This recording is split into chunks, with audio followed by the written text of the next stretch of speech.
When I was growing up, I remember very much thinking that like it started in the 1600s and it's been going since the 1600s. Oh, for sure. And no one explicitly said that, but nobody explicitly didn't say that. So allow us to explicitly tell you Thanksgiving became a thing during the Civil War.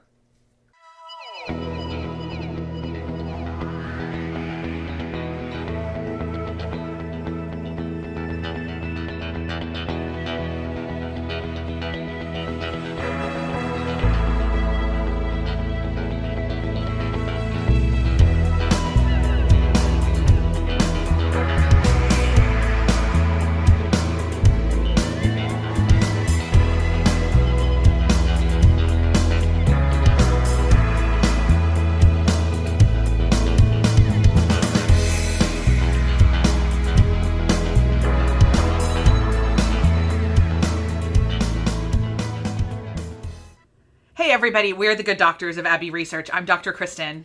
And I'm Dr. Erin. And you are very welcome to today's conversation about the nature of the Thanksgiving holiday, what it actually means, when it started, because the answer is not 16, whatever, and how we can celebrate it holding truth and tradition in tension and what that can look like. And so this is part of our hot-ish take series because honestly, feelings about Thanksgiving are not hot, but we do want to discuss them in this week, which we're designating kind of Indigenous Peoples Awareness Week here at Abbey Research, which is part of Indigenous Peoples Awareness Month, which is the whole month of November in a couple parts of the world, encouragingly so. Yeah.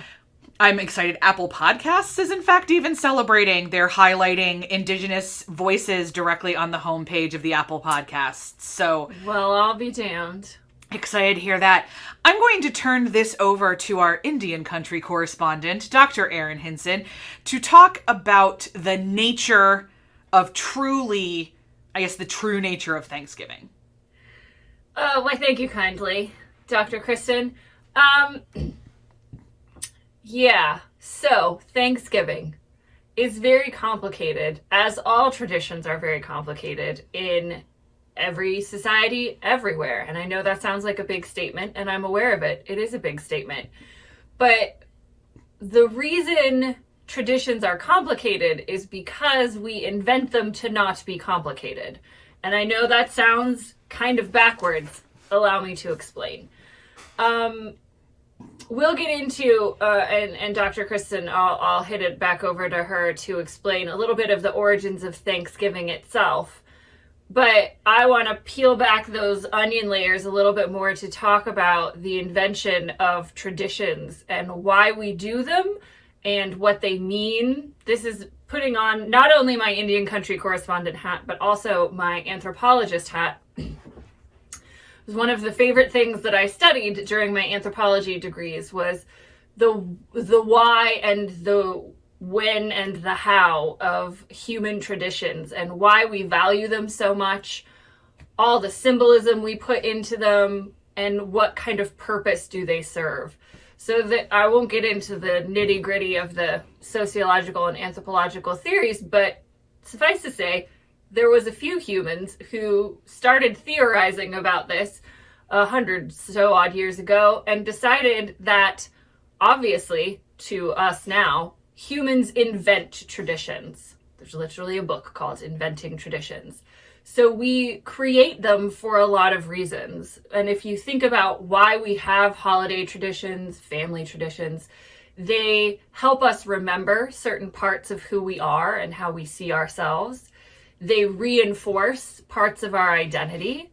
They make us feel like we have a sense of belonging and a sense of purpose. Also, that we are connected to a historical past that is a significant part of being human, usually. So all of those things become an important part of why we create traditions. And it could be, Kristen has some really interesting cultural holiday traditions in her family from the Danish traditions. So there's an element of recognizing your heritage and where you come from and honoring it, but also creating time and memories with family. You might have a silly tradition in your family where you all wear like Christmas onesies on Christmas morning. you have still invented that tradition to give meaning and a sense of belonging and a sense of continuity, because the important part of traditions, they're not as important if we don't repeat them. They're actually just an event if we don't repeat it.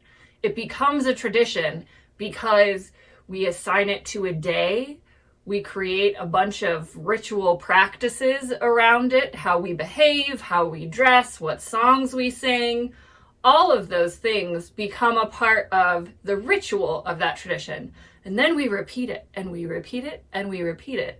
And pretty soon, we don't remember that we invented it. We just remember that it was, and that it's important, and that every year we have to repeat it again, because that's just what we do. And as we were talking about and planning this Indigenous Peoples Awareness Week, the gem for this Hadash take goes to my esteemed colleague on the other side of the screen here, because we talk a lot about it, especially around this time of year and around Thanksgiving. All the things we've had to unlearn about the traditions invented in this country around Thanksgiving, and all the things we've had to learn differently or learn full stop. And so it's a really great example to talk about this idea of traditions, why they're so important, why they can be very problematic, as we've now had this increasing social awareness and discussion of Thanksgiving, and why we can have them and maybe adapt our traditions. And as Dr. Kristen said, why we can hold those things in tension. So, my darling friend, would you explain the origins of Thanksgiving, and then maybe I'll explain, if people don't know, why it's a little bit problematic.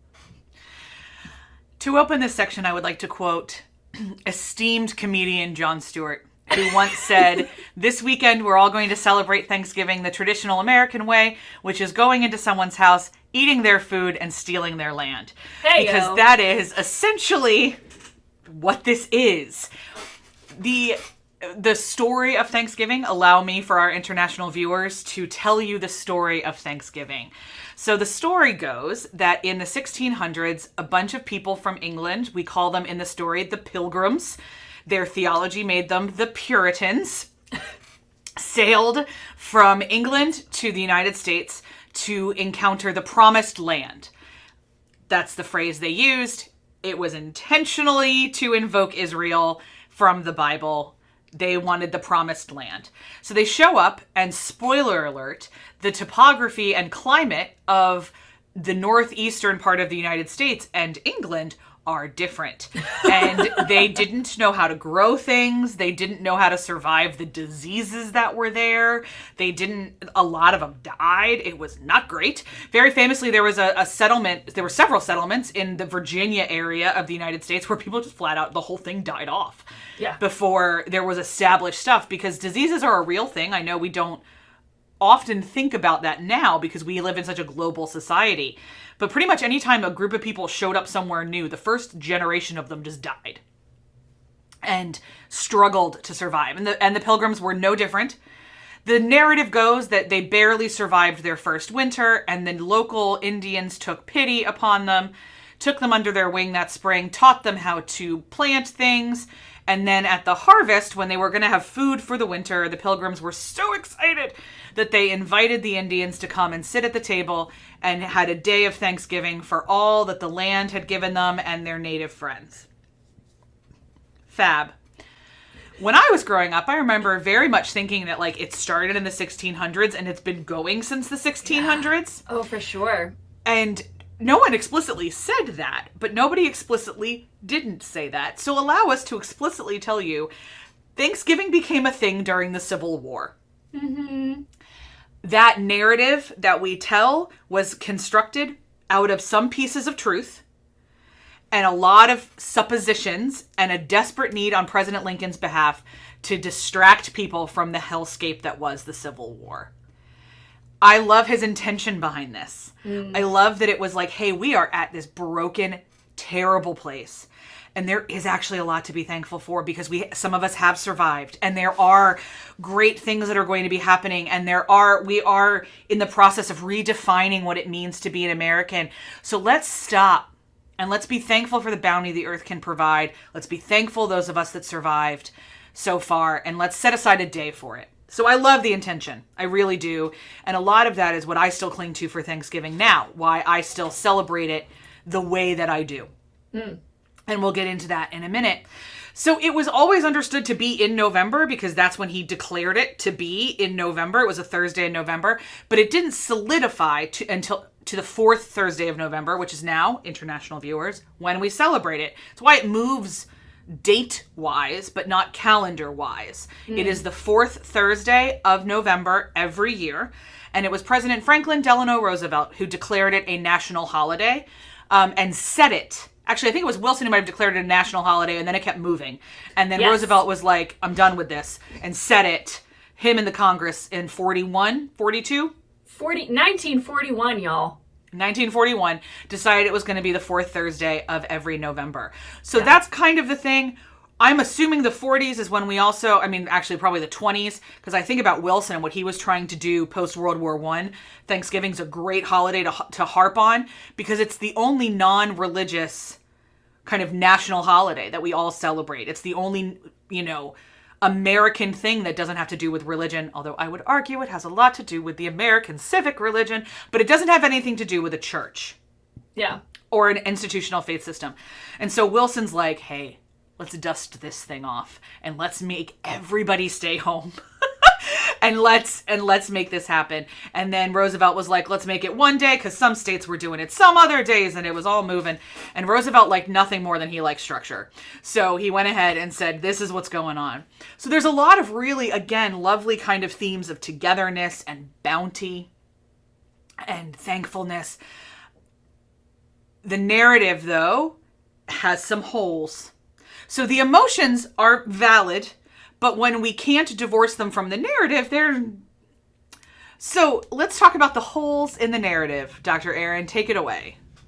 Yeah. So in my intro spiel about invented traditions, I talked on a lot of personal levels, personal family traditions, etc.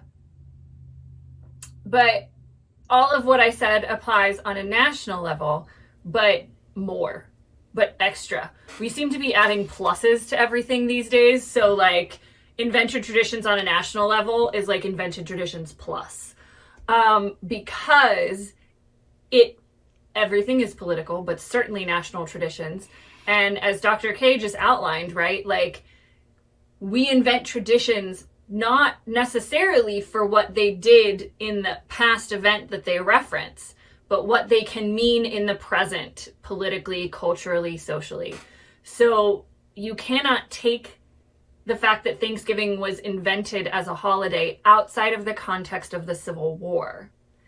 You cannot take that Thanksgiving was made a national holiday by the president who saw us through the First World War.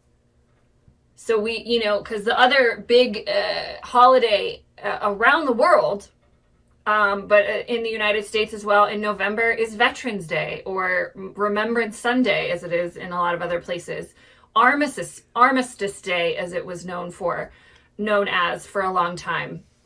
So to have survived the First World War, what could be more symbolically important than being thankful and recognizing that? Same as, surviving the Civil War as well. So national traditions become murky because they do all of the things that traditions do. They give us a sense of belonging. They reinforce parts of our identity. But on a national level, you're almost always telling a story of belonging and othering. Yeah. Like in order to define who you are, you have to define who you're not. You have to create a category of what it means to be an American.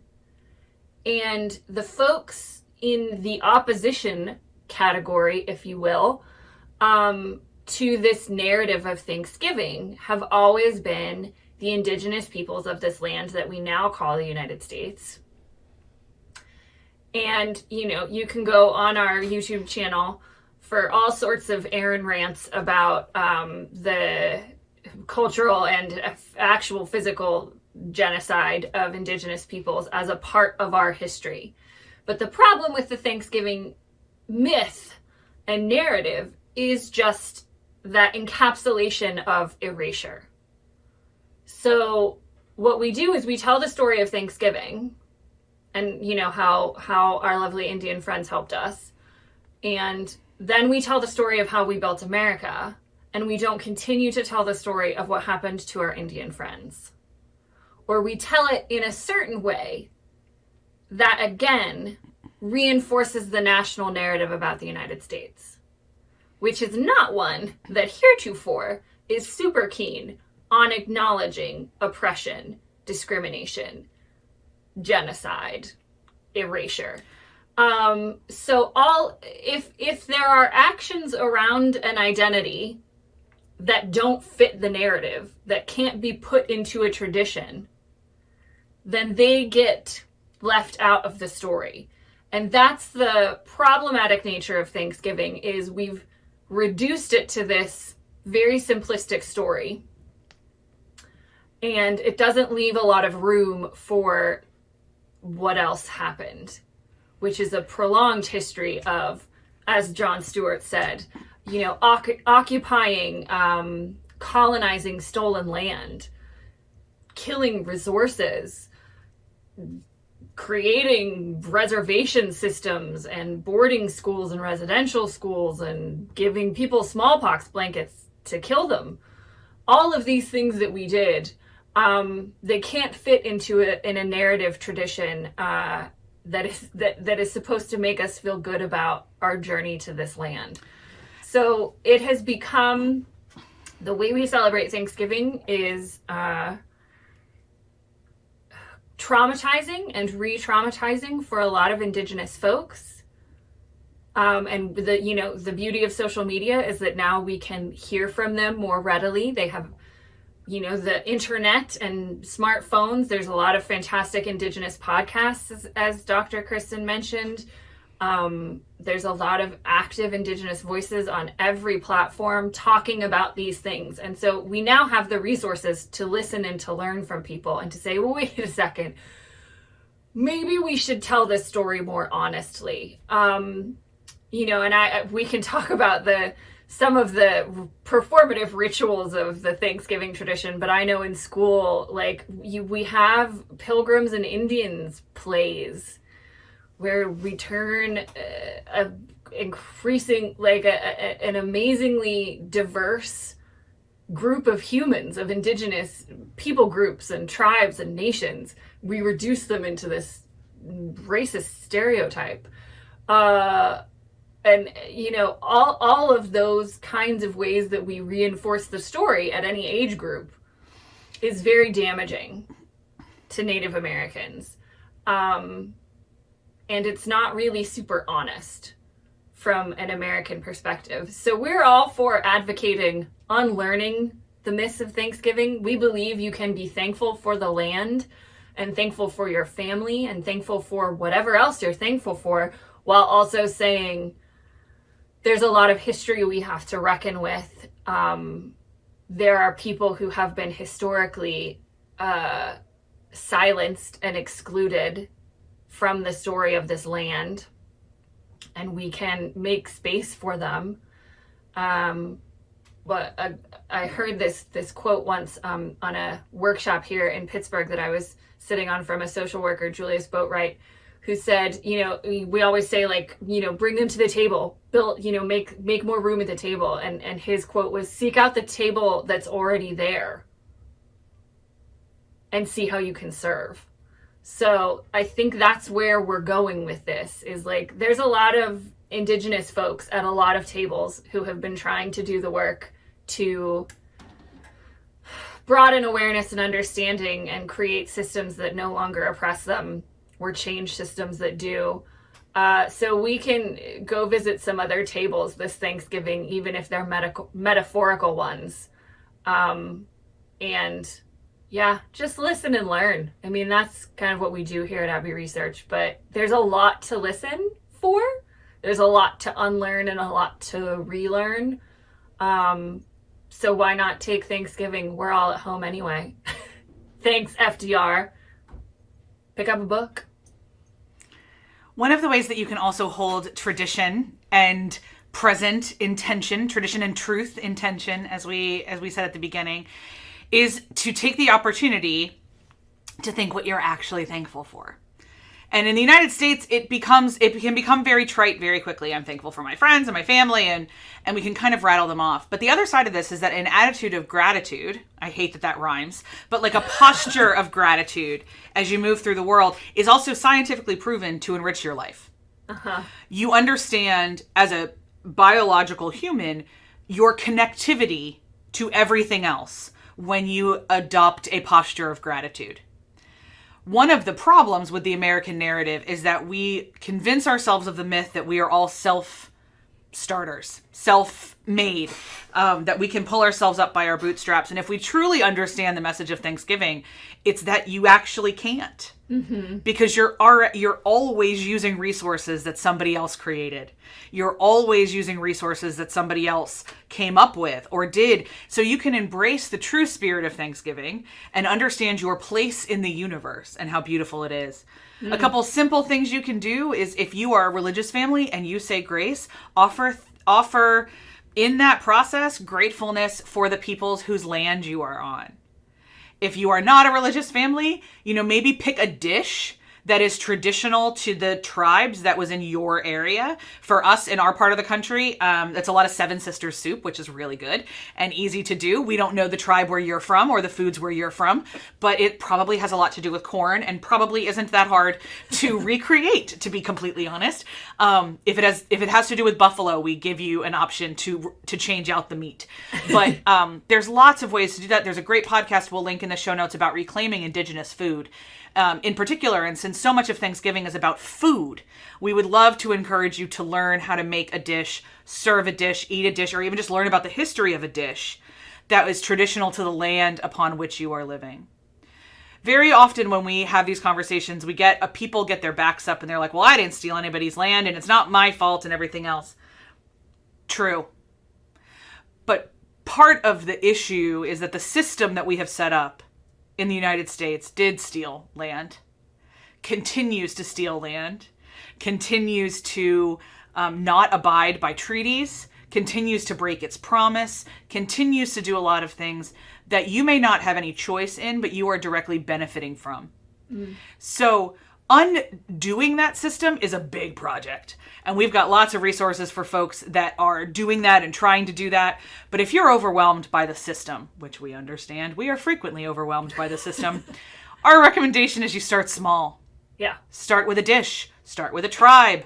Start with understanding why the tomahawk chop bothers people so much. There's lots of writing on that right now. Mm-hmm. Start somewhere. You'll never understand all of it, and that's not the point. But make part of your practice this Thanksgiving, make part of your practice of gratitude, your understanding of truly how privileged and blessed we all are to be breathing.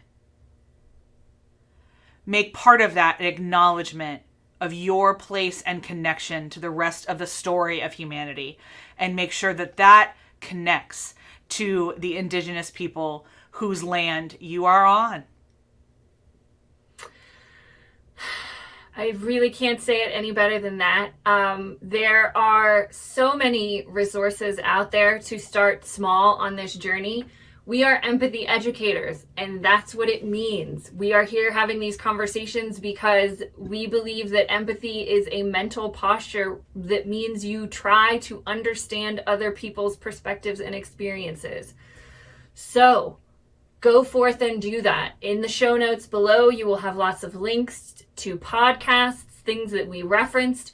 There is a living Google Doc on Indigenous peoples 101 resources that is literally every single thing we've found in the last 3 years about any Indigenous people group or tradition anywhere around the world, including a lot here if you're in the United States like us or in North America. including a lot about Native American tribes and nations and First Nations and Inuit peoples and Native Hawaiian and Pacific Islanders and all that jam.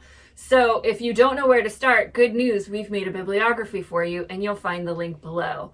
So we hope you've enjoyed our hot-ish take on Unlearning Thanksgiving and all our other Indigenous Peoples Awareness Week coverage.